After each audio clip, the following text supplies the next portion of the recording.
సద్గురుదేవతోభ్యో నమః. శ్రీ గణేశాయ నమః. సుమతి శతకం 5వ భాగం. కొరగాని కొడుకు బుట్టిన కొరగామియేగాదు తండ్రి గుణముల జరచున్, చెరుకుతుద వెన్ను బుట్టిన చెరకున తీపెల్ల చరచు సిద్ధము సుమతి. తాత్పర్యం: కొరగాని అంటే పనికిరాని కొడుకు పుట్టినట్లయితే ఆ తండ్రికి చెడు పేరు తేవటమే కాదు, ఆ వంశానికే చెడు పేరు తీసుకుని వస్తాడు. అది ఎలా అంటే, చెరుకు మొదట్లో పుండు పుట్టి పురుగు రసం పీల్చేసి దానికి వ్యాధి పుట్టినప్పుడు ఆ చెరుకు తీపిగా ఉండదు. అలాగే మంచి కొడుకు పుట్టకపోతే ఆ తండ్రికి మాత్రమే కాదు, ఆ వంశానికి కూడా చెడు పేరు వస్తుంది. తండ్రి మంచివాడైనా కొడుకు చెడ్డవాడైతే తండ్రి గుణాలు కూడా లెక్కించరు ఎవరు అని కవిగారు చెప్తున్నారు.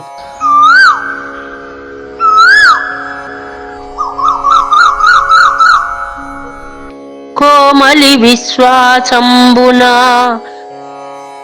భాములతో చెలిమియన్య భామల వలపున్, వేముల తీయదనంబును భూమీచుల నమ్మికులను బొంకుర సుమతి. తాత్పర్యం: ప్రపంచంలో అసత్యములైనటువంటివి స్త్రీ యొక్క విశ్వాసము. అంటే ఆడవారు తొందరగా ఏ విషయాన్ని నమ్మరు అని కవిగారి భావన.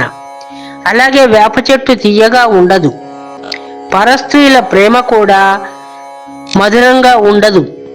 కాసులు ఇచ్చినంత వరకే, సంపద ఇచ్చినంత వరకే వారికి మన మీద ప్రేమ ఉంటుంది. రాజు యొక్క నమ్మకము మనతో ఆయనకు అవసరం ఉన్నప్పుడు మన సేవ ఆయనకు నచ్చినంత వరకే. పాములతో స్నేహము ఎప్పటికైనా పగతోనే ఉంటుంది. కనుక ఇవి అన్నీ గుర్తించి మసలుకోమని కవిగారు మనకి సూచిస్తున్నారు.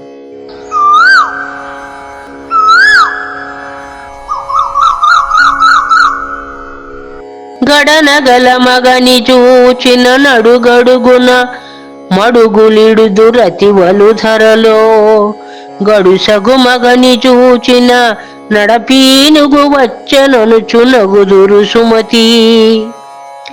అంటే గడన అంటే సంపాదన కలిగినటువంటి భర్త పదవులతో ఉన్నప్పుడు, నలుగురితో పేరు ప్రఖ్యాతులు తెచ్చుకుని సుఖంగా ఉన్నప్పుడు అడుగులకు మడుగులు ఒత్తుతారు వారి భార్యలు, తల్లి, సోదరీమణులు అందరూ కూడా. కానీ అతడే సంపాదన లేనివాడై ఉన్నట్టయితే అతన్ని చూసి అందరూ హీనంగా నవ్వుతారు. భార్య, తల్లి, తోబుట్టువులు అందరూ కూడా తూలనాడి నడిచే శవం వస్తున్నది, నడపీనుగా వస్తున్నది అని చులకనగా చేస్తారని భావన. అంటే సంపాదన ఉంటేనే మనిషి మనిషిగా గుర్తించబడతాడు. ఇంటికి యజమానిగా ఉంటాడు. సంపాదన లేని నాడు ఎవరిని ఎవరు లెక్కించరు సుమా, జాగ్రత్తగా ఉండమని కవిగారు చెప్తున్నారు.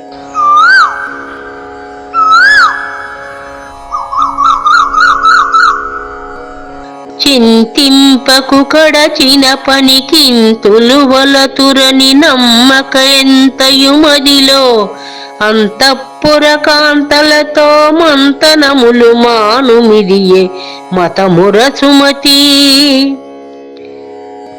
గతం గురించి ఆలోచించవద్దు, బాధపడను వద్దు. స్త్రీలు ప్రేమిస్తారని నమ్మకు. అంతఃపుర కాంతలతో మంతనాలు చెయ్యకు. ఎందుకంటే అంతఃపుర కాంతలు మంతనాలు చేస్తే ఒకరి రహస్యాలు మరొకరికి చేరవేసుకుంటారు, ఒకరి మీద ఒకరు కుట్రలు పన్నుకుంటారు. మందర మాటలు విన్న కైక దశరథుడికి చేటు తీసుకొచ్చింది.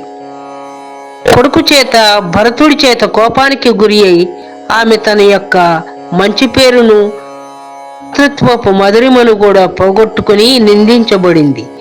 కనుక ఇది మంచి, ఇది చెడు అని తెలుసుకోవాలి. గడిచిపోయిన వాటి గురించి ఆలోచించి సమయాన్ని వృధా పరుచుకోవద్దు అని కవిగారు చెప్తున్నారు.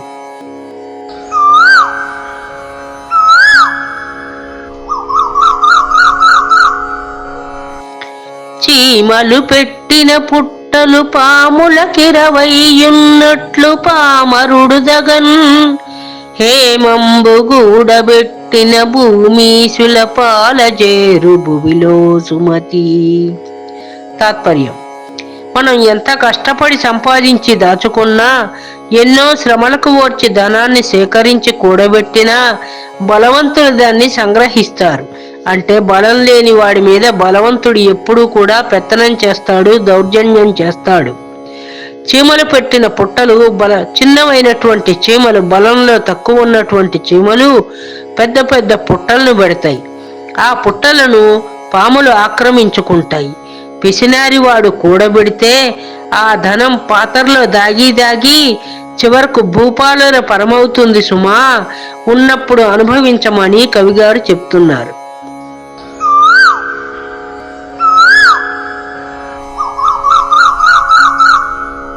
చుట్టములుగాని వారలు చుట్టములముని కటంచు సొంపుదల్పిరదలిర్పన్ నెట్టుకొని ఆశ్రయింతురు గట్టిన ద్రవ్యంబు గలుగ గదరా సుమతి.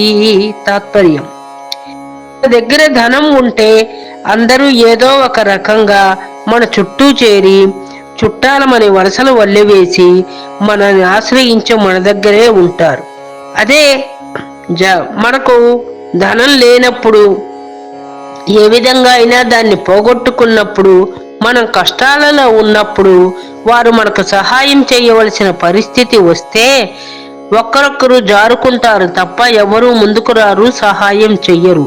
కాబట్టి సంపద ఉన్నప్పుడు రేపటి పరిస్థితిని ఆలోచించి జాగ్రత్తగా మసులుకోమని కవిగారు సూచిస్తున్నారు.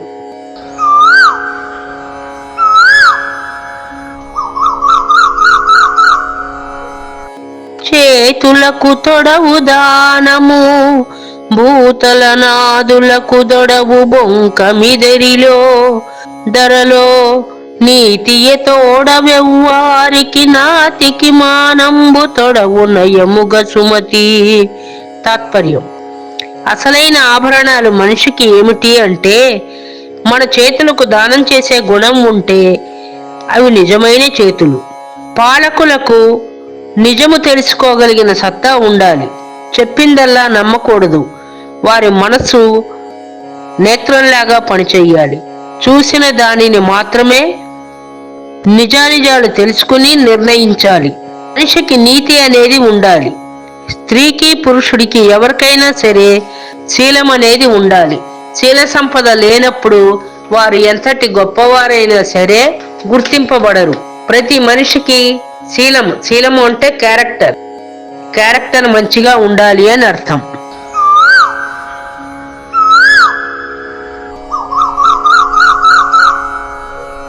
తడవోర్వక ఎడలోర్వక కడువేగంబడచిన గార్యంబగునే నీతియ తోడనెవ్వారికి చెడిపోయిన కార్యమెల్ల చేకూరు సుమతి.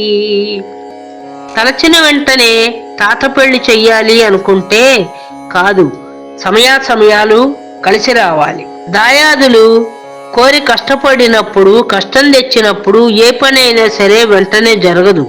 ఆ కాలము సమీపించే వరకు కష్టాన్ని ఓర్చుకోవాలి అని కవిగారు చెప్తున్నారు.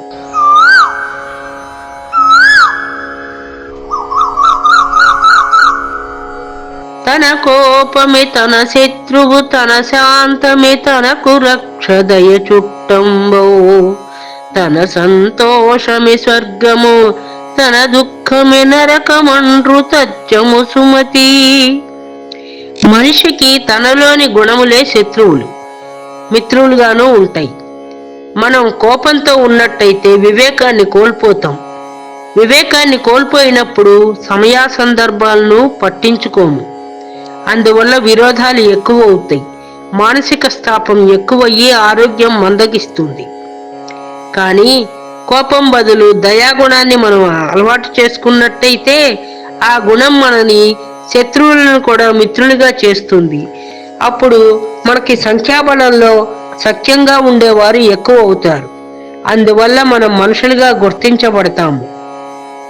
కనుక కోపము చెడ్డ గుణము, శాంతము భూషణము అని కవిగారు చెప్తున్నారు.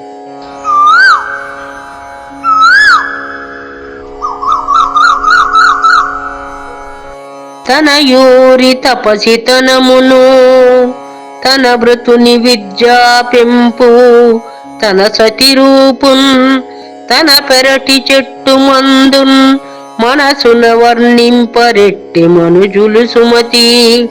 తాత్పర్యం: ఎవరికైనా సరే అందుబాటులో ఉన్న దాని మీద చులకన భావం ఉంటుంది. ఎందువల్ల అంటే మన ఊరిలో తపస్సు చేసేటువంటి గొప్పవారు ఉంటే, మంచివారు ఉంటే వారిని మనం అంగీకరించం. అలాగే సొంత పుత్రుడు ఉన్నత చదువు చదువుకున్నవాడైనా, జ్ఞానవంతుడైనా అతన్ని మనం గుర్తించం, అతడు తక్కువగానే భావిస్తాం. సొంత భార్య ఎంత అందగత్తె అయినా సరే ఆమె అందచందాలను గుర్తించడు పతి. మన పెరటి చెట్టు ఔషధ గుణం కలిగి మనకి వైద్యం చేస్తుంది అంటే దాన్ని అందుబాటులో ఉన్నది కనుక పట్టించుకోము. కనుక ఎవరికైనా సరే అందిన దానిని చులకనగా చేస్తారు, అందరి దానికోసం అర్రులు చూస్తూ ఎదురు చూస్తారు అని కవిగారు చెప్తున్నారు.